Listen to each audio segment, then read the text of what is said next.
Hey, what's up everybody, and welcome to Gemini Hills. Unlike the last video, my hair is prepared this time because I knew I was going to make this video, so you're welcome that I'm a little more presentable. Also, unlike last time, I actually have quite a bit to talk about this time around, so let's go ahead and get started, beginning with a certain video that I posted on both Facebook and Instagram. You might have seen it, but if not, here it is again. This is Christmas morning 1990. Hello everyone, and welcome to Christmas 1990. Please hold your applause. I know you're anxious to see me, and I have been anxious to do this. Oh my god. And Jason jumped on his beanbag and busted everything up.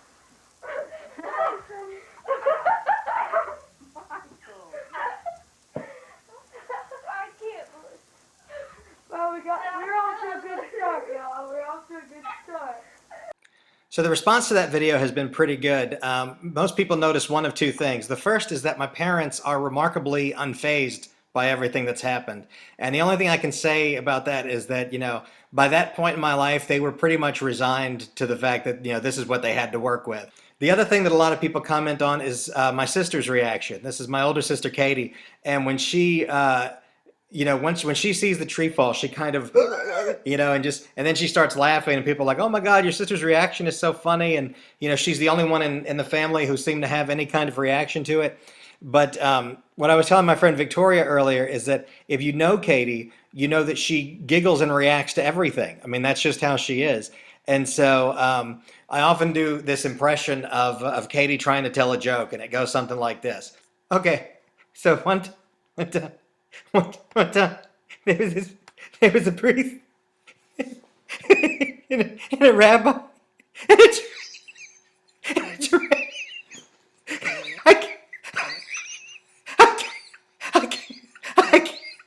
And then it's just like this hyperventilation session that goes on for forever. I told somebody that one of these days I'll write a Katie to English dictionary, because once she starts laughing or giggling, you can't understand anything she's saying. But anyway, and icing on the cake, you probably noticed in the video that I'm actually wearing a Vanilla Ice t-shirt, which I went through a very, very brief rap phase before I discovered metal. And anyway, I was wearing my Vanilla Ice t-shirt, posted that video on Instagram, and lo and behold, Vanilla Ice liked it. So if that had happened when I was 11 or 12, I would have crapped myself.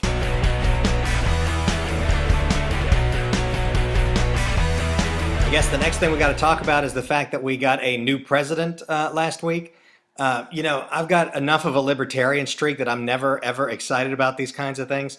Blame it on the fact that I lived out of the country for almost a decade.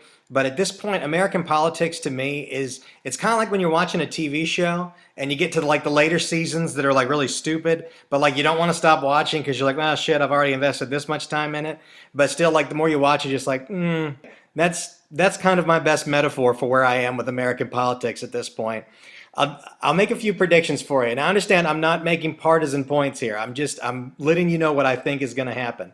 Okay, first of all, I get that people are happy that Trump is out of office. I can understand, you didn't like Trump and you're happy he's out of office, okay? But you notice, you don't see anybody who's actually excited about Biden or Harris being in there. It was kind of like when the Tea Party movement was going on, and they went around, they were talking to people about whether they liked or didn't like Obama. And so they met a lot of people who said they didn't like Obama, they didn't approve of his policies, but they couldn't find anybody to say, oh, it would have been so much better if John McCain had been elected. Nobody says that, And that's kind of where we are at this point, I think. I mean, you can't really be excited about Biden and Harris. Where I'm at with American politics, and I'm just saying this, I really think it's very, very interesting that we're at a point where, whether you agree or you don't agree, you have about 75 to 80 million Americans who genuinely do not believe that Biden was honestly elected and don't seem to recognize his authority. And with the way you see culture going right now, it's like people who are on the left and people who are on the right, they're starting to set up alternative tech platforms, and they're using different social media, and they're spending time in different places, and they're cutting each other out of their lives. And we're really, really seeing, there's always been the thing about how there's two Americas, but I think we're really going to see that intensify from here on out. I think the line has been very, very well drawn.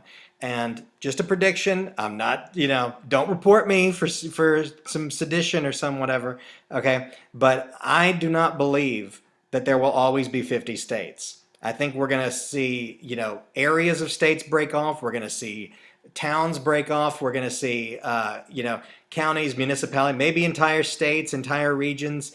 Okay, I don't know what the process is going to be. I'm not going to claim to be any expert on all this, but I really think we're at the beginning of a schism, and I think we're going to see things start to break up. So when it happens, just say, Jay mentioned something like that, and know that I was right.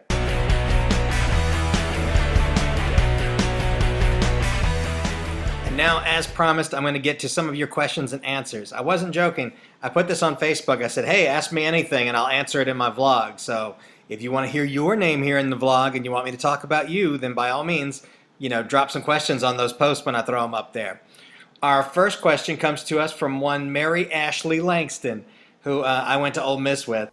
Using guys for money is one of the most patriotic things an American girl can do. Very dear friend of mine, I call her Edie. This is a nickname that goes all the way back to our time at Ole Miss together. And Edie asked, what do you miss the most about living in South Korea? The God's honest truth, I'm not saying this to be rude or disrespectful or anything. I have wonderful memories from there, but right now, nothing. I don't miss anything about South Korea at this point, because by the time I left, I honestly felt that I had already been there a year or two too long. Right, I was very, very ready to come home and do something else. I'm sure that as time goes on, I'll become more nostalgic for it. It's kind of like high school, but at the moment, I mean, it's just I'd like to say something like, "Oh, I miss my students," or "I miss my friends over there," and I do. I mean, I really liked a lot of the people that I worked with and spent time with over there.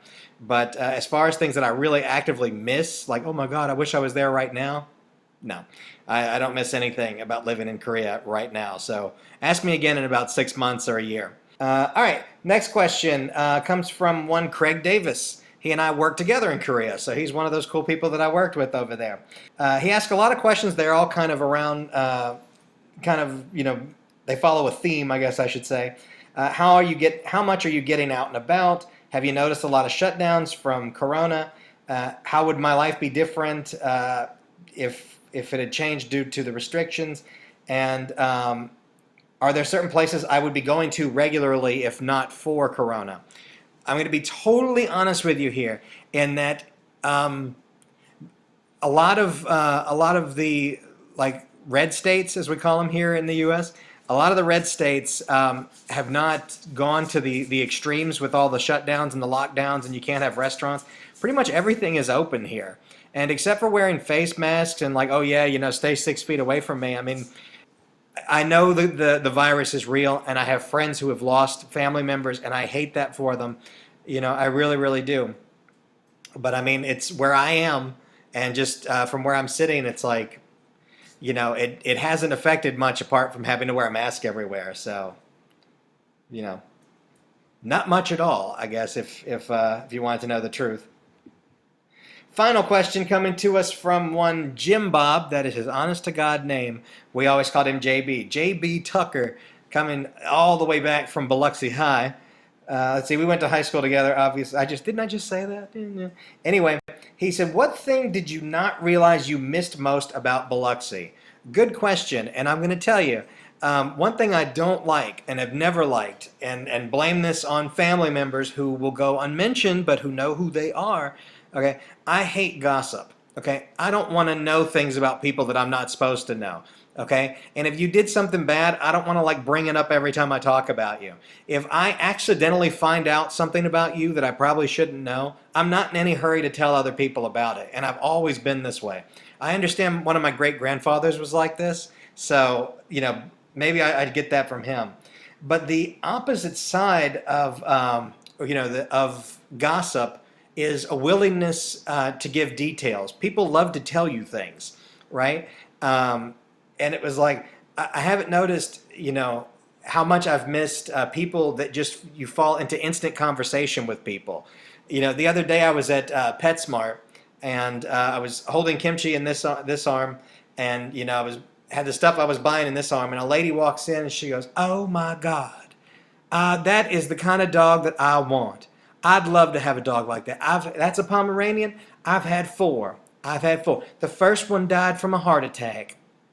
The second one, he had some sort of bowel instruction. I don't know this woman from like Adam's house cat, right? But she is just, I mean, within seconds, not even minutes, but within seconds of like saying hello and your dog is awesome or whatever, she's telling me how her, how many dogs she had and how she loves that breed and how her dogs died and all this. And I mean, just this instant, want to tell you things and talk to you. And it's not always about bad stuff, you can be, standing next to somebody in line at Walmart and be like, well, how about this weather we having, huh? Oh man, that's something, But at least they keeping the games on. Who you rooting for? Did you see the Saints play the other day? Damn, that's a shame, man. They were real close.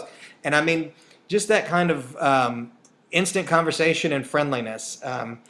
People in Korea were friendly, but there was the language barrier, and it was different. It's different. Not a lot of Southerners over there, so I didn't realize that I missed that as much as I do.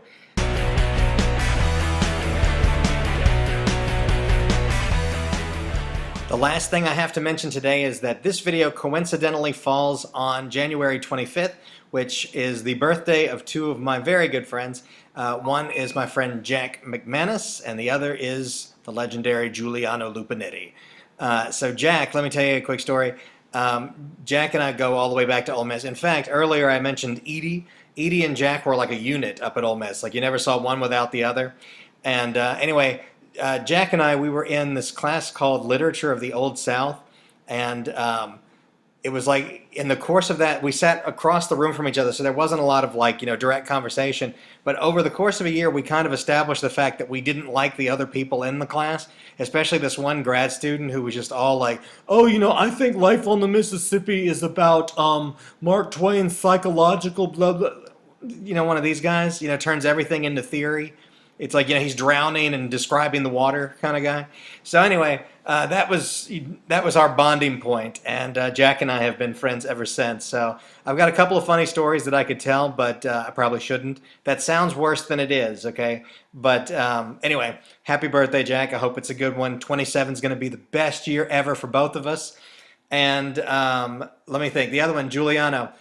What else can I say about Giuliano except that, he was the only friend who came to see me in Korea. We go way back, and I've got awesome stories about him that you know what? I'm going to go ahead and post some stuff about him.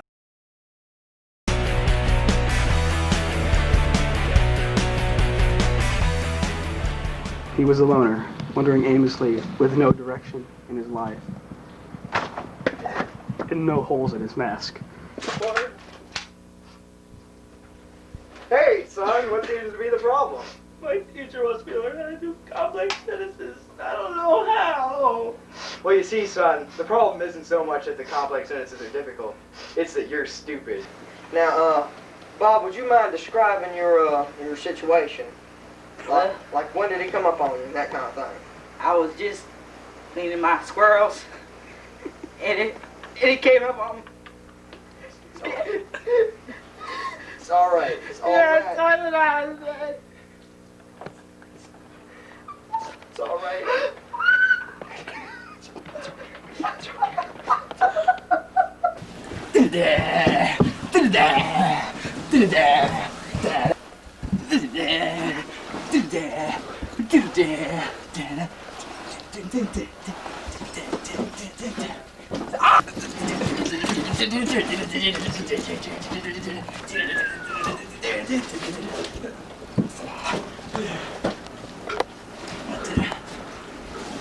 Where do you think you're going, Mr. Pond? Oh, no.